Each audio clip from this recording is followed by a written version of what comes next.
A tropical cyclone is a rapidly rotating storm system characterized by a low-pressure center, a closed low-level atmospheric circulation, strong winds, and a spiral arrangement of thunderstorms that produce heavy rain. Depending on its location and strength, a tropical cyclone is referred to by names such as hurricane, typhoon, tropical storm, cyclonic storm, tropical depression, and simply cyclone. Tropical cyclones typically form over large bodies of relatively warm water. They derive their energy through the evaporation of water from the ocean surface, which ultimately recondenses into clouds and rain when moist air rises and cools to saturation. This energy source differs from that of mid-latitude cyclonic storms, such as nor'easters and European wind storms, which are fueled primarily by horizontal temperature contrasts. The strong rotating winds of a tropical cyclone are a result of the conservation of angular momentum imparted by the Earth's rotation as air flows inwards toward the axis of rotation. As a result, they rarely form within 5 degrees of the equator. Tropical cyclones are typically between 100 and 2,000 kilometers in diameter. Tropical refers to the geographical origin of these systems, which form almost exclusively over tropical seas. Cyclone refers to the cyclonic nature, with wind blowing counterclockwise in the northern hemisphere and clockwise in the southern hemisphere. The opposite direction of circulation is due to the Coriolis effect. In addition to strong winds and rain, tropical cyclones are capable of generating high waves, damaging storm surge, and tornadoes. They typically weaken rapidly over land where they are cut off from the primary energy source. For this reason, coastal regions are particularly vulnerable to damage from a tropical cyclone as compared to inland regions. Heavy rains, however, can cause significant flooding inland, and storm surges can produce extensive coastal flooding up to 40 kilometers from the coastline. Though their effects on human populations are often devastating, tropical cyclones can relieve drought conditions. They also carry heat energy away from the tropics and transport it toward temperate latitudes, which may play an important role in modulating regional and global climate. Physical structure. Tropical cyclones are areas of relatively low pressure in the troposphere, with the largest pressure perturbations occurring at low altitudes near the surface. On Earth, the pressures recorded at the centers of tropical cyclones are among the lowest ever observed at sea level. The environment near the center of tropical cyclones is warmer than the surroundings at all altitudes. Thus, they are characterized as warm core systems. Wind field. The near-surface wind field of a tropical cyclone is characterized by air rotating rapidly around a center of circulation while also flowing radially inwards. At the outer edge of the storm, air may be nearly calm. However, due to the Earth's rotation, the air has non-zero absolute angular momentum. As air flows radially inward, it begins to rotate cyclonically in order to conserve angular momentum. At an inner radius, air begins to ascend to the top of the troposphere. This radius is typically coincident with the inner radius of the eye wall, and has the strongest near-surface winds of the storm. Consequently, it is known as the radius of maximum winds. Once aloft, air flows away from the storm center, producing a shield of cirrus clouds. The previously mentioned processes result in a wind field that is nearly axisymmetrical. Wind speeds are low at the center, increase rapidly moving outwards to the radius of maximum winds, and then decay more gradually with radius to large radii. However, the wind field often exhibits additional spatial and temporal variability due due to the effects of localized processes, such as thunderstorm activity and horizontal flow instabilities. In the vertical direction, winds are strongest near the surface and decay with height within the troposphere. Iron center at the center of a mature tropical cyclone. Air sinks rather than rises. For a sufficiently strong storm, air may sink over a layer deep enough to suppress cloud formation, thereby creating a clear eye. Weather in the eye is normally calm and free of clouds, although the sea may be extremely violent. The eye is normally circular in shape, and is typically 30 to 65 kilometers in diameter, though eyes as small as 3 kilometers and as large as 370 kilometers have been observed. The cloudy outer edge of the eye is called the eye wall. The eye wall typically expands outward with height, resembling an arena football stadium. This phenomenon is sometimes referred to as the stadium effect. The eye wall is where the greatest wind speeds are found. Air rises most rapidly. Clouds reach to the highest altitude, and precipitation is the heaviest. The heaviest wind damage occurs where a tropical cyclone's eye wall passes over land. In a weaker storm, the eye may be obscured by the central dense overcast, which is the upper-level cirrus shield that is associated with a concentrated area of strong thunderstorm activity near the center of a tropical cyclone. The eye wall may vary over time in the form of eye wall replacement cycles, particularly in intense tropical cyclones. Outer rain bands can organize into an outer ring of thunderstorms that slowly moves inward, which is believed to rob the primary eye wall of moisture and angular momentum. When the primary eye wall weakens, the tropical cyclone weakens temporarily. The outer eye wall eventually replaces the primary one at the end of the cycle, at which time the storm may return to its original intensity. Intensity storm. Intensity is defined as the maximum wind speed in the storm. This speed is taken as either a 1-minute or a 10-minute average at the standard reference height of 10 meters. The choice of averaging period, as well as the naming convention for classifying storms, differs across forecast centers and ocean basins.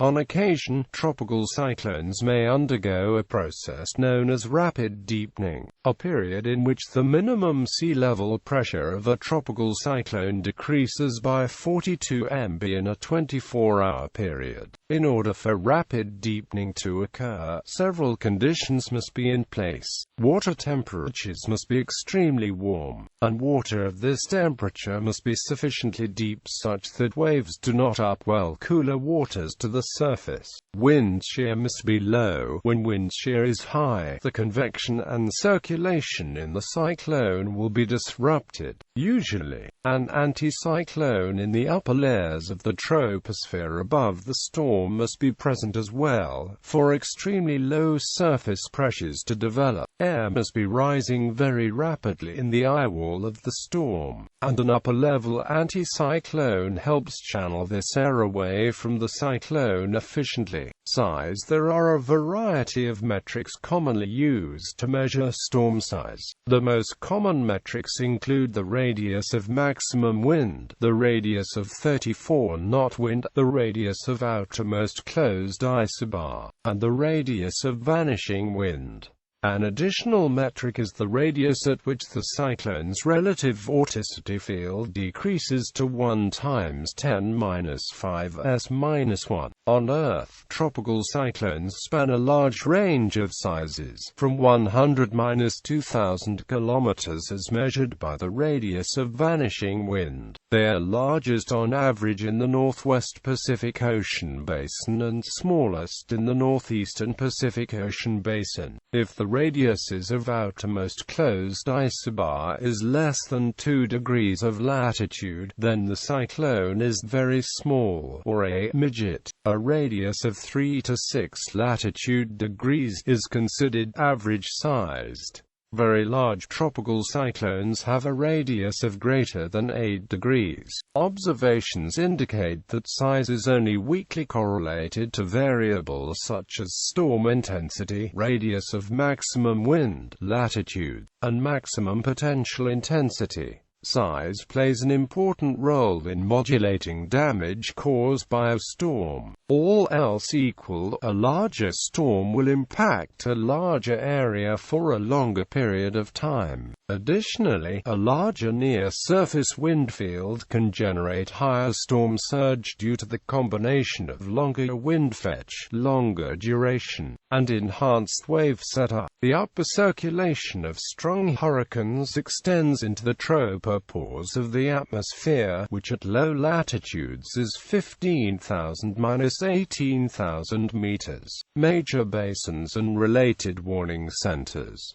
There are 6 regional specialized meteorological centers worldwide. These organizations are designated by the World Meteorological Organization and are responsible for tracking and issuing bulletins, warnings, and advisories about tropical cyclones in the designated areas of responsibility. In addition, there are 6 tropical cyclone warning centers that provide information to smaller regions. The RSMCs and TCWCs are not the only organizations that provide information about tropical cyclones to the public. The Joint Typhoon Warning Center issues advisories in all basins except the Northern Atlantic for the purposes of the United States government. The Philippine Atmospheric, Geophysical and Astronomical Services Administration issues advisories and names for tropical cyclones that approach the Philippines in the Northwest and Pacific to protect the life and property of its citizens. The Canadian Hurricane Center issues advisories on hurricanes and the remnants for Canadian citizens when they affect Canada. On March 26, 2004, Cyclone Catarina became the first recorded South Atlantic cyclone, striking southern Brazil with winds equivalent to Category 2 on the Saffir-Simpson hurricane scale. As the cyclone formed outside the authority of another warning center, Brazilian meteorologists initially treated the system as an extratropical cyclone, but later on classified it as tropical formation. Worldwide, tropical cyclone activity peaks in late summer, when the difference between temperatures aloft and sea surface temperatures is the greatest. However, each particular basin has its own seasonal patterns. On a worldwide scale, May is the least active month, while September is the most active month. November is the only month in which all the tropical cyclone basins are active. Times. In the northern Atlantic Ocean, a distinct cyclone season occurs from June 1 to November 30, sharply peaking from late August through September. The statistical peak of the Atlantic hurricane season is September 10.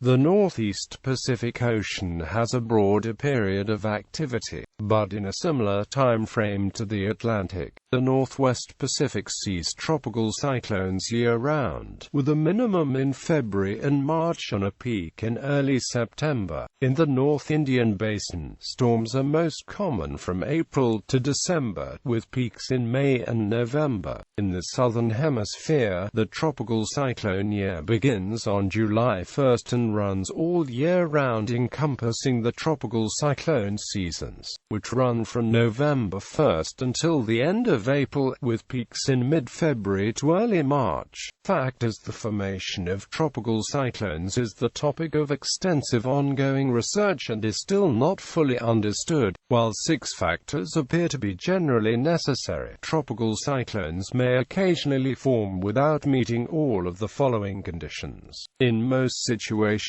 water temperatures of at least 26.5 degrees Celsius are needed down to a depth of at least 50 meters. Waters of this temperature cause the overlying atmosphere to be unstable enough to sustain convection and thunderstorms. Another factor is rapid cooling with height, which allows the release of the heat of condensation that powers a tropical cyclone. High humidity is needed, especially in the lower to mid-troposphere, when there is a great deal of moisture in the atmosphere. Conditions are more favorable for disturbances to develop. Low amounts of wind shear are needed, as high shear is disruptive to the storm's circulation. Tropical cyclones generally need to form more than 555 kilometers or 5 degrees of latitude away from the equator, allowing the Coriolis effect to deflect winds blowing towards the low-pressure center and creating a circulation. Lastly, a formative tropical cyclone needs a pre-existing system of disturbed weather. Tropical cyclones will not form spontaneously. Low latitude and low-level westerly wind bursts associated with the Madden-Julian oscillation can create favorable conditions for tropical cyclogenesis by initiating tropical disturbances. Locations. Most tropical cyclones form in a worldwide band of thunderstorm activity near the equator, referred to as the intertropical front, the intertropical convergence zone, or the monsoon trough. Another important source of atmospheric instability is found in tropical waves, which contribute to the development of about 85% of intense tropical cyclones in the Atlantic Ocean and become most of the tropical cyclones in the eastern Pacific. The majority forms between 10 and 30 degrees of latitude away of the equator, and 87% forms no farther away than 20 degrees north of south. Because the Coriolis effect initiates and maintains the rotation, tropical cyclones rarely form a move within 5 degrees of the equator, where the effect is weakest. However, it is still possible for tropical systems to form within this boundary, as Tropical Storm Vame and Cyclone Agni did in 2001 and 2004, respectively. Movement. The movement of a tropical cyclone is typically approximated as the sum of two terms, steering, by the background environmental wind, and beta drift. Environmental steering is the dominant term. Conceptually, it represents the movement of the storm with the background environment, akin to leaves carried along by a stream. Physically, the flow field in the vicinity of a tropical cyclone may be decomposed into two parts: the flow associated with the storm itself, and the large-scale background flow of the environment in which the storm is embedded. In this way, tropical cyclone motion may be represented to first order simply as the advection of the storm by the local environmental flow. This environmental flow is termed the steering flow. Climatologically, tropical cyclones are steered primarily westward by the east-to-west trade winds on the equatorial side of the subtropical ridge, a persistent, high-pressure area over the world's subtropical oceans. In the tropical North Atlantic and Northeast Pacific Oceans, the trade winds steer tropical easterly waves westward from the African coast toward the Caribbean Sea, North America, and ultimately into the Central Pacific Ocean before the waves dampen out. These waves are the precursors to many tropical cyclones within this region. In contrast, in the Indian Ocean and Western Pacific in both hemispheres, tropical cyclogenesis is influenced less by tropical easterly waves and more by the seasonal movement of the intertropical convergence zone and the monsoon trough. Additionally, tropical cyclone motion can be influenced by transient weather systems, such as extratropical cyclones.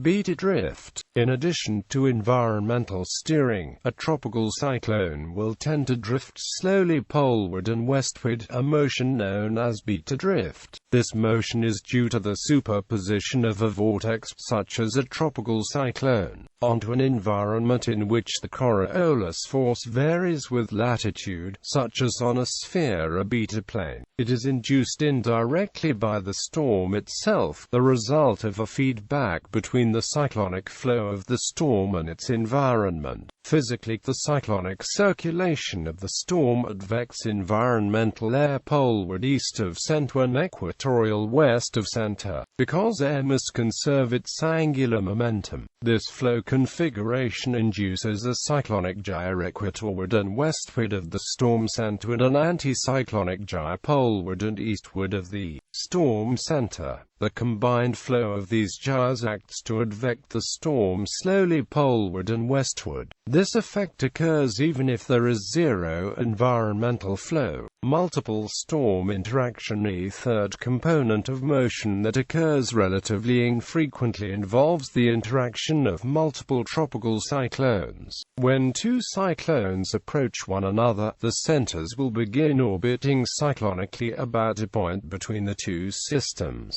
Depending on the separation distance and strength, the two vortices may simply orbit around one another or else may spiral into the center point and merge. When the two vortices are of unequal size, the larger vortex will tend to dominate the interaction, and the smaller vortex will orbit around it. This phenomenon is called the Fujiwara effect, after Sakuhei Fujiwara. Interaction with the mid-latitude westerlies. Though a tropical cyclone typically moves from east to west in the tropics, its track may shift poleward and eastward either as it moves west of the subtropical ridge axis or else if it interacts with the mid-latitude flow, such as the jet stream or an extratropical cyclone. This motion, termed recurvature, commonly occurs near the western edge of the major ocean basins, where the jet stream typically has a poleward component and extratropical cyclones are common. An example of tropical cyclone recurvature was Typhoon Iok in 2006.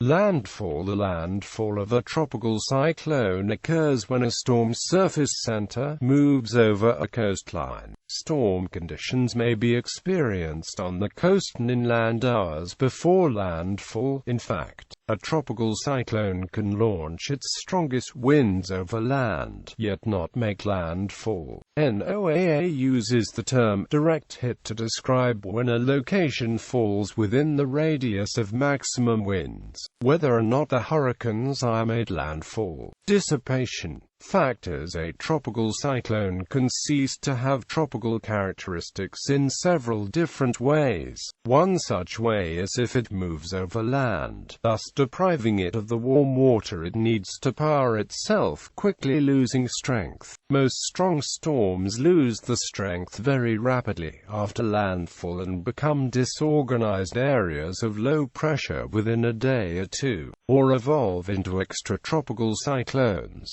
There is a chance a tropical cyclone could regenerate if it managed to get back over open warm water, such as with Hurricane Ivan. If it remains over mountains for even a short time, weakening will accelerate. Many storm fatalities occur in mountainous terrain when diminishing cyclones unleash the moisture as torrential rainfall. This may lead to deadly floods and mudslides, as was the case with Hurricane Mitch in 1998.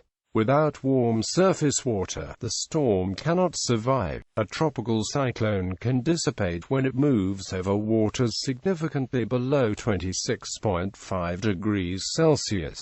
This will cause the storm to lose its tropical characteristics, such as a warm core with thunderstorms near the center, and become a remnant low-pressure area.